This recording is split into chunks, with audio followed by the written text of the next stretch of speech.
स्वागत है दोस्तों आपका मासाब ऑनलाइन के डिजिटल प्लेटफॉर्म पे, जहां हम इंडियन ज्योग्राफी के बारे में पढ़ रहे हैं, जहां पर हम सभी एग्जाम को फोकस करते हुए इंडियन ज्योग्राफी के इंट्रोडक्शन चैप्टर के बाद भारत के भूगर्भिक संरचना के बारे में और इसके इतिहास के बारे में जानेंगे। दोस्तों, भूगर्भिक संरचना क्या होती है, ये हम सारी चीजें आज भारतीय संदर्भ में के रूप में पढ़ने वाले हैं।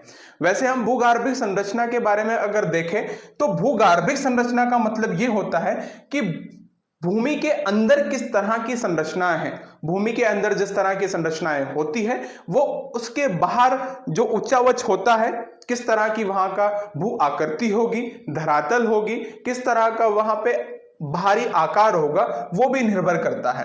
तो भूगर्भिक संरचना के बारे में हम देखेंगे किस तरह की यहाँ पे चट्टानें होती है।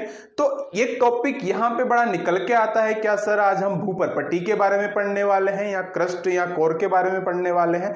तो ऐसा बिल्कुल नहीं है। आज हम जो पढ़ेंगे वो भारतीय संदर्भ में पढ़ने वाले हैं, क्योंकि हम देखते हैं कि जो चट्टानें होती है वो मुख्यतः 3 प्रकार की होती है। अग्नेय चट्टानें है ना, उसके बाद आती है हमारी अवसादी चट्टानें, उसके बाद हम देखते हैं तो कायांतरित या रूपांतरित चट्टानें होती है। लेकिन हम भारतीय संदर्भ में चट्टानों के बारे में पढ़े तो वो भी 8 तरह की चट्टानों को हम पढ़ेंगे और देखेंगे और समझेंगे कि कौन सी चट्टानों में किस तरह के खनिज पदार्थ पाए जाते हैं, कौन से क्षेत्र में पाए जाते हैं, उनका उपयोग क्या है, वो आर्थिक दृष्टि से कितनी महत्वपूर्ण है, और उनका हम बात करें तो किस तरीके से इसका विकास हुआ है, किस तरीके से इनका रूपांतरण हुआ है। दोस्तों, तो आइए आप तसल्ली से बैठ जाइए पेन कॉपी लेके और हम देखते हैं भारतीय संदर्भ में भूगर्भिक संरचना के बारे में देखेंगे कि किस तरीके से इन चट्टानों का विकास हुआ है, किस तरीके से इनका निर्माण हुआ है, किस तरीके से इनकी उत्पत्ति हुई है।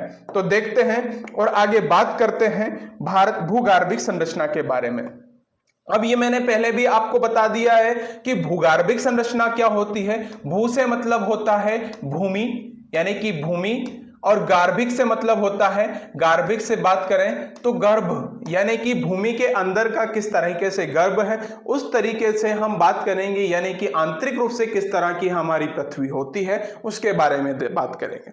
आप यहाँ पे 2 इमेज देख रहे हैं। पहली इमेज में बताया गया है कि हमारी जो पृथ्वी है वो आंख के गोले के समान थी। आंख के गोले का धीरे धीरे धीरे धीरे क्या हुआ, ठंडा होना प्रारंभ हुआ। तो ठंडे होने के क्रम में सबसे पहले यहाँ पे जो चट्टान निकल के आती है वो अग्नेय चट्टान निकल के आती है। दोस्तों, कौन सी चट्टान आती है? अगर मैं मोटा माटी आपको चट्टानों के बारे में बताऊं तो अग्नेय चट्टान आती है। अभी फिलहाल रूप से हम यहाँ पे एक सिनोप्सिस टाइप से पढ़ रहे हैं, लेकिन हम विस्तृत रूप से जो पढ़ने वाले हैं भारत के संदर्भ में पढ़ने वाले हैं। दोस्तों, तो अग्नेय चट्टानों का निर्माण हुआ, जिनको हम धीरे धीरे जो ठंडी होती चली गई, ये हम कह सकते हैं कि अग्नेय जो चट्टान है वो बंजर भूमि जैसे थी। यहाँ पे कोई या तो कह सकते हैं कि पूरा जो कठोर रूप से जितने भी चट्टानें होती वो पाई जाती थी। बंजर भूमि हम कह सकते हैं क्योंकि यहाँ पे किसी भी तरह का जीवाश्म नहीं मिला है। अगर हम बात करें तो दूसरी जो होती है अवसादी चट्टानें होती है। अवसादी चट्टानों को हम परतदार चट्टान भी बोलते हैं। दोस्तों, किस तरह की चट्टान होती है? परतदार चट्टानें, यानी कि इन चट्टानों का धीरे धीरे जब यहां से जल भी, पानी भी निकलने लगा, यानी कि नदियों का बहना स्टार्ट हुआ, तो ये चट्टानें अपने साथ कई तरह के निक्षेप लेके बहती थी नदियां अपने साथ में। तो नदियों के निक्षेप से इन चट्टानों का निर्माण हुआ, और इन चट्टानों के जो निर्माण से उसके बाद इनका रूपांतरण हुआ, तो हमने इनको बोल दिया कायांतरित चट्टानें। कौन सी चट्टानें बोल दिया? कायांतरित चट्टानें बोल दिया। दोस्तों, तो हम ये 3 तरह की चट्टान होती है, और 3 तरह की चट्टान पृथ्वी के संदर्भ में हम जब पढ़ेंगे तो इसको समझेंगे कि इनकी क्या क्या विशेषताएं होती है, किस तरह की ये चट्टान होती है। लेकिन आज हम जो पढ़ने वाले हैं दोस्तों वो भूगर्भिक संरचना, यानी कि हम भारत के संदर्भ में पढ़ने वाले। तो आप इसको देखते हैं आगे कि इसमें किस तरह की चट्टानें आती हैं और समझेंगे। देखते हैं कि भूगर्भ में जो चट्टानें होती है दोस्तों वो उनकी प्रकृति क्या होती है, प्रकृति, उनके क्रम के बारे में जानेंगे, उनकी व्यवस्था के बारे में जानेंगे कि वो व्यवस्थाएं किस तरीके से होती है संरचना, और भूगर्भिक संरचना पर किस प्रदेश का उच्चावच अथवा धरातल, वहां की मृदा की बनावट निर्भर करती है। यह आपने देखा होगा कि अगर हम इसको सिंपल सी भाषा में समझा जाए तो एक इंसान होता है तो उसके अंदर किस तरह की चीजें चल रही होती है, वैसे ही हमारे जो पृथ्वी है उसके अंदर किस तरह की संरचना है वो बाहरी स्वरूप को प्रकट करता है कि वहां पे किस प्रदेश का कुछ कैसा उचावच है। जैसे कि हम देखते हैं कि नॉर्थ ईस्ट में हिमालय में किस तरह की वहां की चट्टानें रही होंगी। अगर हम भारत की बात करते हैं तो भारत में यहाँ पे एरिया कैसा है। तो इस तरीके से हम बात करेंगे कि किस तरह की यहाँ पे चट्टान है, तो डिपेंड करता है कि वहां की आंतरिक संरचना कैसी है, धरातल वहां की जो मृदा की जो बनावट है, कहीं पे किस तरह की लाल मिट्टी है, काली मिट्टी है, इस तरह की जो मिट्टी है वो क्यों पाई जाती है, क्योंकि वहां चट्टान उस तरह की पाई जाती है दोस्तों। तो आगे हम देखते हैं कि जो चट्टानों में हम पढ़ने वाले हैं, निम्न चट्टानों के बारे में देखते हैं कि कौन कौन सी चट्टानें होती है दोस्तों। तो मैं यहां पे बात करूं तो सबसे पहले जो चट्टान निकल के आती है दोस्तों, हमारी आती है आर्कियन क्रम की चट्टान। आर्कियन क्रम की चट्टान की बात करें तो यह सबसे प्राचीनतम चट्टान मानी जाती है भारतीय स्वरूप में। तो मैं अगर ये सब चट्टानों को एक बहुत ही इजी वे में, यानी कि हम कह सकते हैं कि शॉर्ट ट्रिक में, क्योंकि कई बार क्या होता है चट्टानों का क्रम पूछ लिया जाता है कि इनके क्रम में आप जमाइए, और ये जो चट्टानों का आप मैप देख रहे हैं इसी हिसाब से ये चट्टानें फैली हुई हैं। तो आर्कियन क्रम की चट्टानों को अगर हम देखें और धारवाड़ कुड़प्पा जो भी चट्टानों के नाम लिखे हुए हैं, अगर इसमें हम लिखें तो इस शॉर्ट फॉर्म में हम बना सकते हैं। जैसे कि आर्कियन का जो होता है, आर्कियन को हम लिखते हैं कि हम ए लिख सकते हैं दोस्तों, ए लिख सकते हैं, धारवाड़ का आप डी लिख सकते हैं, यानी कि पहला आप अल्फाबेट उठा लीजिए। कुड़प्पा को आप के लिख सकते हैं, विंध्यन को आप वी लिख सकते हैं, जी गोंडवाना को आप जी लिख सकते हैं, दक्कन को आप डी लिख सकते हैं, और टर्सरी को आप टी लिख सकते हैं, क्वार्टरी को आप के लिख सकते हैं।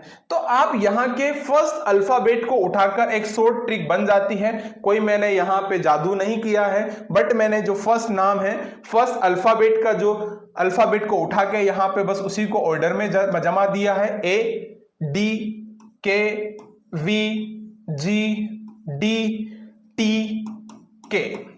यानी कि अगर आप इसको 2 से 3 बार रिपीट करेंगे ना तो आपको एक रिदम आ जाएगी।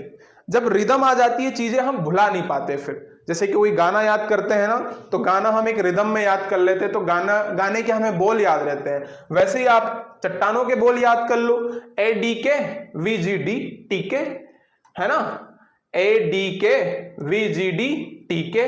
यानी कि आपने क्या किया कि इसको एक शॉर्ट फॉर्म दे दिया, और शॉर्ट फॉर्म में क्या होता है कि चीजें जल्दी से याद होती है, हमें याद करके रखना है ना, जब एग्जाम आएगा तब हमें इंप्लीमेंट कर देना है। तो आर्कियन क्रम की चट्टानें हो गई, आर्कियन क्रम की चट्टानों के बाद धारवाड़ क्रम की चट्टान हो गई, कुड़प्पा क्रम की चट्टान हो गई, विंध्यन क्रम की, गोंडवाना क्रम, दक्कन ट्रेप, टर्सरी और क्वाटनरी। और अगर हम इसमें भी देखें तो आर्कियन क्रम की जो चट्टानें होती हैं दोस्तों, वो सबसे प्राचीनतम चट्टानें मानी जाती है हमारी। सबसे प्राचीनतम चट्टानों की अगर हम बात करें तो जो सबसे प्राचीनतम चट्टान है हमारी, वो आर्कियन क्रम की चट्टान होती है। और उसके बाद अगर हम बात करें, जो क्वाटनरी क्रम की जो चट्टान होती है, वो सबसे नवीनतम चट्टान होती है, सबसे नवीनतम चट्टान होती है ये। तो ये भी आपके लिए बड़ा ही महत्वपूर्ण है कि जो कौन सी हमारे लिए कौन सी प्राचीनतम चट्टान है, कौन सी नवीनतम चट्टान है। तो आगे हम देखते हैं कि जो चट्टान है वो कौन से युग में आई है, कौन से पीरियड में आई है, कौन से टाइम में आई है, उसके बारे में हम देखते हैं। क्या देखते हैं दोस्तों, अगर देखा जाए तो हम देखते हैं कि कौन सी चट्टान कौन से क्रम में आती है वो हम देखेंगे यहां पे। जैसे कि मैंने चट्टानों के बारे में देखा कि चट्टानें क्या होती हैं। चट्टानों में हमारे भारत में अगर हम बात करें भारतीय संदर्भ में, तो भारत में प्राचीनतम चट्टानों से लेके तो नवीनतम चट्टानें का स्वरूप है। यानी कि हमारा जो भारत है, प्यारा भारत है, उसमें भारत में सारे तरह की चट्टानें पाई जाती हैं। कौन कौन सी, यानी कि प्राचीनतम चट्टानों से लेके तो नवीनतम चट्टानों तक की चट्टान पाई जाती है। और प्री कैम्ब्रियन युग, जो हमारा प्री कैम्ब्रियन युग है, प्री कैम्ब्रियन युग का मतलब यह होता है यानी कि प्रारंभिक युग। प्रारंभिक युग से, प्रारंभ युग यानी कि जब से महाद्वीपों का निर्माण शुरू हुआ है, उसको हम प्रारंभिक युग यानी कि प्री कैम्ब्रियन युग की चट्टानें मिलती है। दूसरी ओर यहाँ पे क्वार्टरी युग की जो चट्टानें हैं वो भी मिलती है। और ये नवीनतम चट्टानों जो होती है वो परतदार निक्षेपों के रूप में पाई जाती है दोस्तों। तो यहां हमने चट्टानों के बारे में देखा कि जो चट्टानें होती है भारतीय संदर्भ में देखा जाए तो प्राचीनतम चट्टान से लेके तो नवीनतम चट्टानें भारत में मिलती है। प्राचीनतम चट्टान कौन सी हो गई? ए मतलब कि आर्कियन क्रम की चट्टानें, और जो नवीनतम चट्टानें कौन सी हो गई? वो हो गई हमारी क्वाटरनरी क्रम की चट्टानें। तो आप यहां से सीधे सीधे निकाल सकते हैं कि कौन सी चट्टानें कौन से युग में आई है। चलिए आगे की तरफ अगर हम बढ़े तो और देखें कि इसमें कौन कौन सी चट्टानें कौन से समूह में आती है, तो हमने यहाँ पे 3 तरह के समूह में यहाँ इसका विभाजन किया है। पहला जो आता है हमारा अग्यकल्प के सेल, यानी कि कोई भी हम टाइम पीरियड देखते हैं तो उस टाइम पीरियड में 2 चट्टानें आएंगी, आर्कियन और धारवाड़ क्रम की चट्टानें। अगर हम आगे देखें तो पुराण समूह की जो चट्टानें होती हैं वो कुड़प्पा क्रम की चट्टानें और हमारे विंध्यन क्रम की चट्टानें आएंगी। और नेक्स्ट में अगर हम देखें तो आर्यन समूह की जो चट्टानें हैं उसमें सबसे ज्यादा चट्टानें आती है। उसमें कौन कौन सी चट्टानें आती हैं दोस्तों? उसमें आती है हमारी गोंडवाना क्रम की चट्टानें, दक्कन ट्रेप, टर्सरी क्रम की चट्टानें और क्वाटरनरी क्रम की चट्टानें। अगर मैं पहले से ही बता दूं आपको, एक मोटा माटी हम बात कर लें कि जैसे कि अगर आप पूछ लिया जाए क्वेश्चन हमसे कि जो अग्यकल्प की चट्टानों के नाम बताइए, तो उसमें आपका पहला नाम क्या आएगा? आर्कियन क्रम की चट्टानें, फिर उसके बाद धारवाड़ क्रम की चट्टानें। अगर ये आता है हमारा अग्यकल्प में। अगर नेक्स्ट में अगर हम बात करें पुराण समूह की चट्टानें कौन कौन सी होती है दोस्तों, उसमें आता है आपका कुड़प्पा क्रम की चट्टानें और विंध्यन क्रम की चट्टानें। ये जो दोनों चट्टानें हैं दोस्तों वो हमारी आती है कुड़प्पा क्रम की और विंध्यन क्रम की आती है पुराण समूह में। अगर हम आगे देखा जाए कि द्रविड़ क्रम की चट्टानों में कौन सी आती है सर, तो वो उसमें आती है दोस्तों गोंडवाना क्रम की चट्टानें, दक्कन ट्रेप की चट्टानें और टर्सरी एंड क्वाटरनरी क्रम की चट्टानें। अब हम इसमें देखेंगे कि जो चट्टान होती है उसमें क्या कहां तक इसका विस्तार है। स्पेसिफिक हम एक चट्टान को इंडिविजुअल रूप से यहां पर पढ़ने वाले हैं और समझने वाले हैं। जहां तक हमारे एग्जाम पर्पस से किस तरह के एग्जाम में क्वेश्चन पूछे जाते हैं उस लेवल से हम इसको समझेंगे दोस्तों।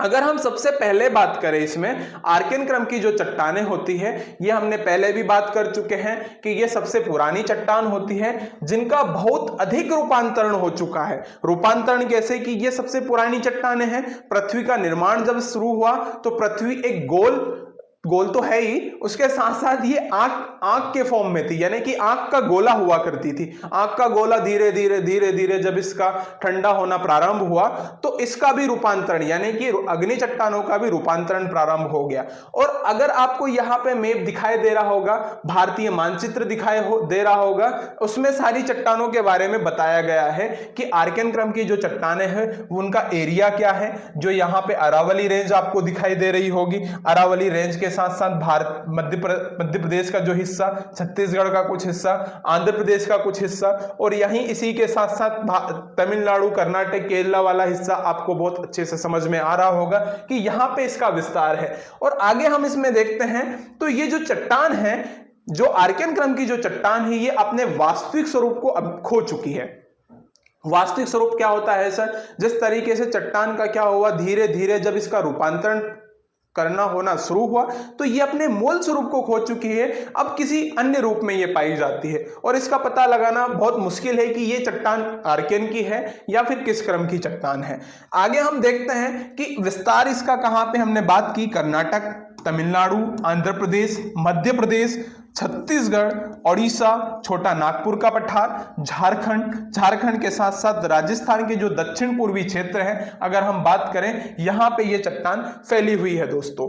अगर हम इसके आगे की तरफ अगर इसमें हम बात करते हैं कि इसमें कौन कौन से पदार्थ यानी कि खनिज पदार्थ पाए जाते हैं दोस्तों, तो वो खनिज पदार्थ जो है हमारे, क्योंकि हमने देखा है कि जो चट्टानें होती है दोस्तों उनका निर्माण खनिज पदार्थों की से होता है। यानी कि जो चट्टान होती है ना दोस्तों, उन चट्टानों का जो निर्माण होता है, चट्टान जो होती है, मैं यहां बता देता हूं कि जो चट्टान होती है इनका जो निर्माण है वो निर्माण जो है वो खनिज पदार्थों की वजह से हुआ है। यानी कि जो निर्माण है खनिज जो पदार्थ है खनिज पदार्थों से हुआ है, खनिज पदार्थों से इनका निर्माण हुआ है। यानी कि एक खनिज भी हो सकता है, एक या दो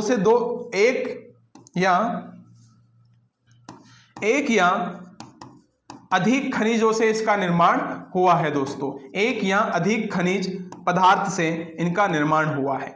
अब इसमें एक या अधिक खनिज पदार्थ भी एक चट्टान में मिल सकते हैं, स्वाभाविक सी बात है। आर्कियन क्रम की जो चट्टानों में खनिज संपदा मिलते हैं या खनिज संसाधन मिलते हैं, सबसे पहले लोहा, तांबा, मैग्नीज, अभ्रक, डोलामाइट, सीसा, जस्ता, चांदी, सोना जैसी धातु, धात्विक और अधात्विक खनिज मिलते हैं। यानी कि इसमें धात्विक खनिज भी मिलते हैं और अधात्विक खनिज भी मिलते हैं। यहाँ पे सोना भी मिलता है, ये सोना सोने वाला नहीं है, ये गोल्ड वाला सोना है दोस्तों। और अगर हम इसमें बात करें तो यहाँ पे एक बहुत हमारा जो बोर्ड है उसका भी थोड़ा ब्लैक है और ग्रेनाइट भी थोड़ा ब्लैक दिया हुआ है। उसके साथ साथ ये आपको डोलामाइट दिखाई दे रहा होगा। क्या डोलामाइट है ये?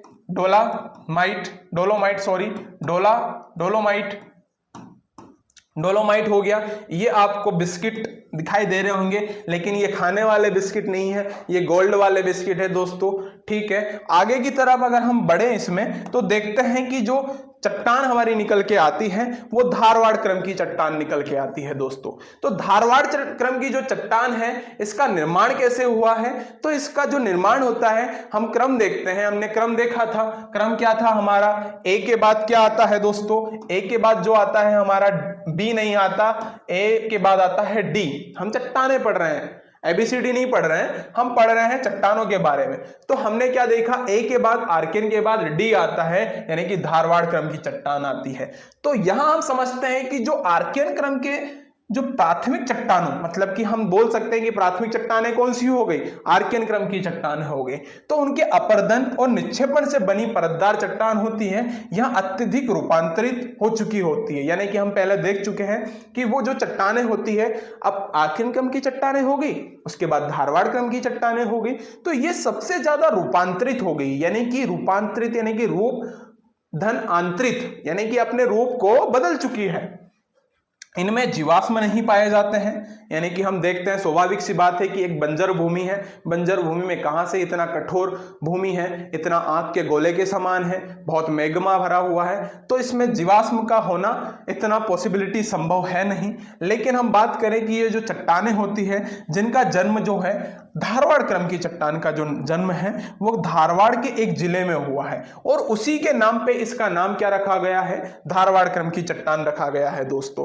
क्योंकि जन्म से मतलब ये है कि अगर हम देखते हैं कि यहाँ पे धारवाड़ क्रम की चट्टानें आपको दिख रही होगी, ये कर्नाटक वाला इलाका है, तो सर ये यहाँ पे अरावली रेंज में कैसे पहुंच गई? ये हमारे पश्चिम बंगाल जो छोटा नागपुर पठार या झारखंड में कैसे पहुंच गई? तो इससे मतलब ये है कि ये कर्नाटक के धारवाड़ में सबसे पहले खोजी गई होगी, यहां इसका पता पहले चला होगा, इसलिए इसका नाम हमने रखा है धारवाड़ क्रम की चट्टानों के बारे में।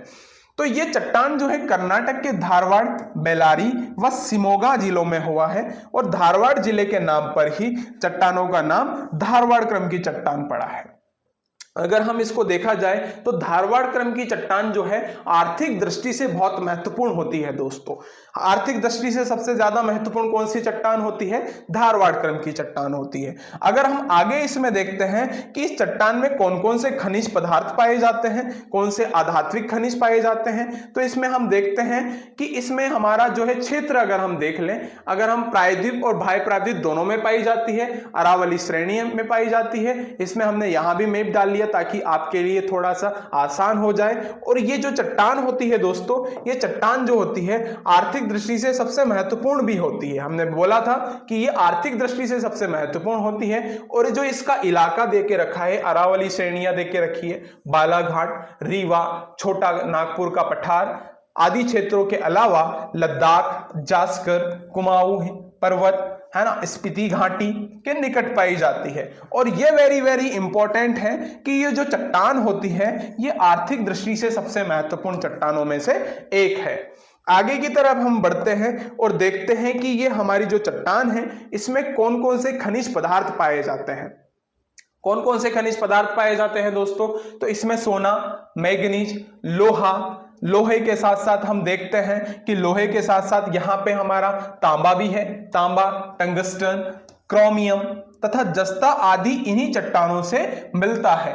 और यह सोना जो है कर्नाटक की क्वार्ट्ज चट्टानों की अधिकता होने के कारण कोलार और मारवाड़ की चट्टानों में पाया जाता है। यानी कि आपसे पूछा जाए कि कर्नाटक में जो सोना है वो कौन से घाटी में मिलता है, तो कौन सी घाटी में मिलता है दोस्तों?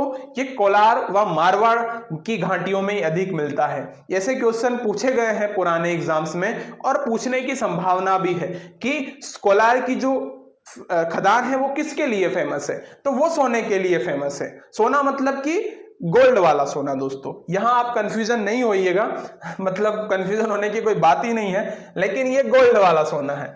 वहीं लोहा झारखंड, उड़ीसा, गोवा, मध्य प्रदेश, छत्तीसगढ़, कर्नाटक आदि में मिलता है। यानी कि हमने पहले भी देख चुके थे कि धारवाड़ क्रम की जो चट्टान है वो आर्थिक दृष्टि से, यानी कि आर्थिक दृष्टि से कैसे हुई कि यहाँ पे जितने भी खनिज पदार्थ मिलेंगे तो वो हमारी जो अर्थव्यवस्था में कहीं ना कहीं हमारा एक सपोर्ट का काम करेंगे। ठीक है, आगे हम देखते हैं कि इसमें नेक्स्ट जो हमारी धातु है यानी कि हमारी जो चट्टान है वो कौन सी होने वाली है? वो हमारी होने वाली है दोस्तों कुड़प्पा क्रम की चट्टान।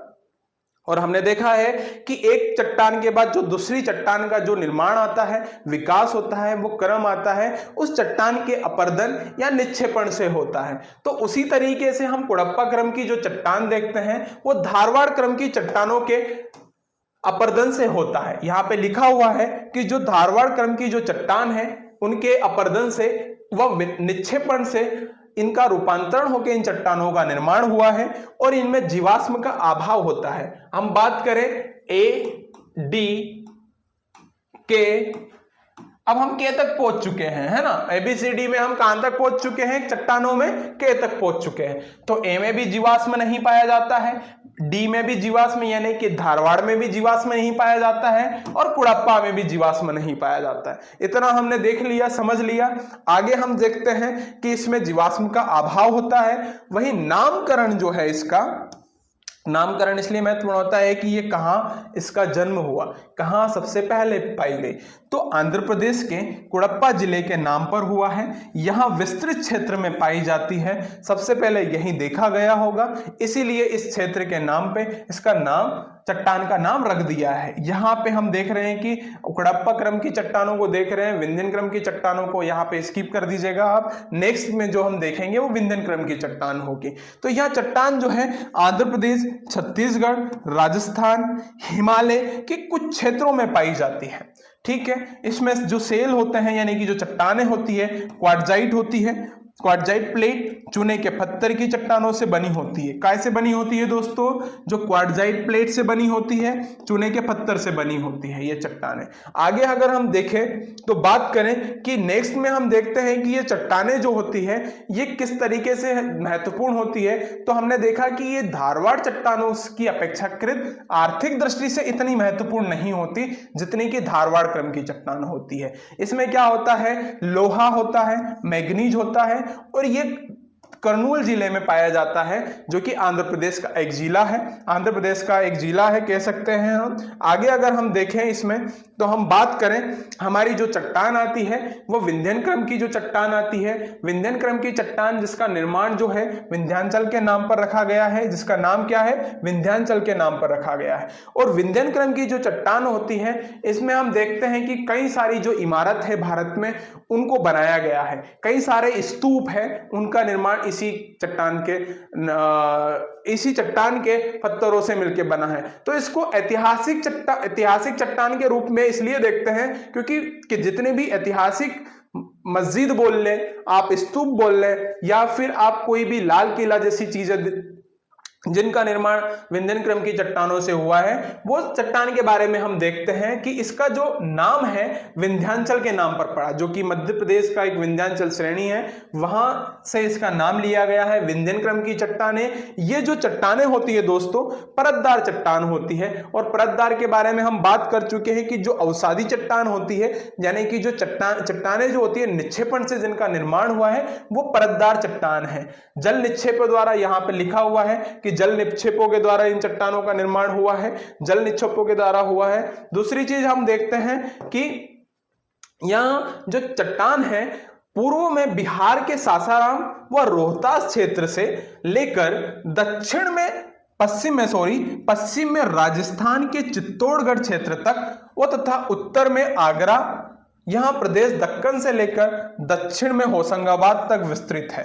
और यहीं दक्कन में जो बात करें हम, दक्कन से लेकर दक्षिण में होशंगाबाद तक विस्तृत रूप से फैली हुई है विंध्यन क्रम की चट्टान। आप यहाँ पे देख भी सकते हैं कि किस तरीके से इस चट्टान का विस्तार क्षेत्र है। यहाँ पर भी आप देख सकते हैं, यहाँ आप देख सकते हैं कि इस चट्टान का कितने क्षेत्र में ये फैली हुई है। अगर हम नेक्स्ट में बात करें तो हमारी जो चट्टान होती है, इन चूने का पत्थर जो कि सीमेंट उद्योग का आधार होती है, यानी कि हम कह सकते हैं कि इससे किस तरह की चट्टान होती है, तो ये सीमेंट उद्योग का आधार होती है। और इनसे क्या होता है, ये बलुआ पत्थर जो कि लाल रंग का इमारतों का निर्माण में प्रयोग होता है।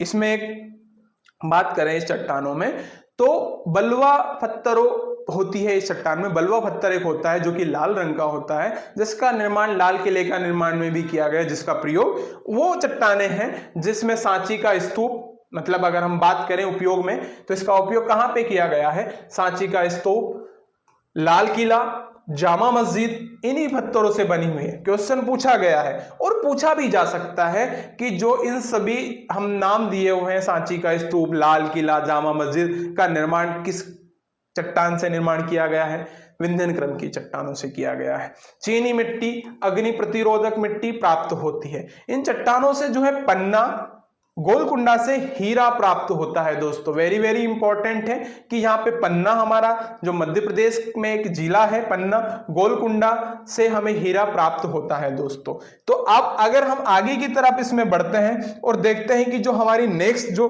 चट्टान होने वाली है दोस्तों, वो हमारी गोंडवाना चट्टान होने वाली है। और गोंडवाना हमारे इतिहास में भी बहुत महत्वपूर्ण है, जो कि हमारे क्षेत्र का नाम भी स्पेसिफिक रूप से बोला जाता है कि इसको गोंडवाना बोला जाएगा। गोंडवाना क्या है, एक परतदार चट्टान है जिसका निर्माण जो है दोस्तों वो कार्बोनिफेरस के युग से जुरासिक युग के बीच में हुआ है। तो सर ये परतदार तो हमें पता है कि परतदार जो होती है उसका निर्माण जो है निक्षेपण से होता है, जल के निक्षेपण से होता है, लेकिन यहाँ एक शब्द आया है कार्बोनिफेरस। ये क्या है सर, कार्बोनिफेरस को हम बोल सकते हैं कि जिसमें कोयले का निर्माण हुआ है। और ये शब्द कहां से लिया गया है, तो ये शब्द जो है इंग्लैंड से, जहां पे कोयले के भंडार है उसके संदर्भ में कार्बोनिफेरस का नाम लिया जाता है। और इसमें भी तीन से चार तरह के पीरियड टाइम होते हैं, वो हम आगे जाके देखेंगे दोस्तों। तो कार्बोनिफेरस के युग से जुरासिक युग के बीच में ये चट्टान पाई जाती है। इनमें मछलियां, रेंगने वाले जीवों के अवशेष प्राप्त होते हैं। देखो अब यहां पे क्या आ गए हैं, जीवों के बारे में हम बात कर रहे हैं। यानी कि अगर देखा जाए तो हमने देखा था, क्या देखा था दोस्तों, ये देखा था कि जो हमारी जो आर्कियन क्रम की चट्टानें हैं, आर्कियन क्रम की जो चट्टानें हैं, आर्कियन क्रम की चट्टानें A4 आर्कियन, हमारी जो D4 जो है हमारी धारवाड़ क्रम की चट्टानें। कौन सी दोस्तों, धारवाड़ क्रम की जो चट्टानें हैं। धारवाड़ क्रम की चट्टानों में भी जीवाश्म नहीं है। क्या नहीं है दोस्तों, जीवाश्म नहीं है, जीवाश्म नहीं है, यहाँ भी जीवाश्म नहीं है। हम बात करें जीवाश्म इसमें भी नहीं है। अगर हम बात करें धारवाड़ के बाद कुड़प्पा की बात करें तो कुड़प्पा में भी जीवाश्म नहीं है दोस्तों। उसके बाद अगर हम बात करें तो कुड़प्पा के बाद अगर हम बात किसकी करेंगे बताइए, कुड़प्पा के बाद ADKV यानी कि हमारी जो विंध्यन क्रम की चट्टान है उसमें भी हमारे जीवाश्म नहीं पाए जाते हैं। VG, अब G4 क्या होता है दोस्तों, G4 होता है गोंडवाना। गोंडवाना में क्या है, कार्बोनिफेरस है, यानी कि इसमें कार्बन जिसमें होता है उसमें अपने आप में एक तरह का जीवाश्म रूप होता है, तो इसमें जीवों का अवशेष मिला है।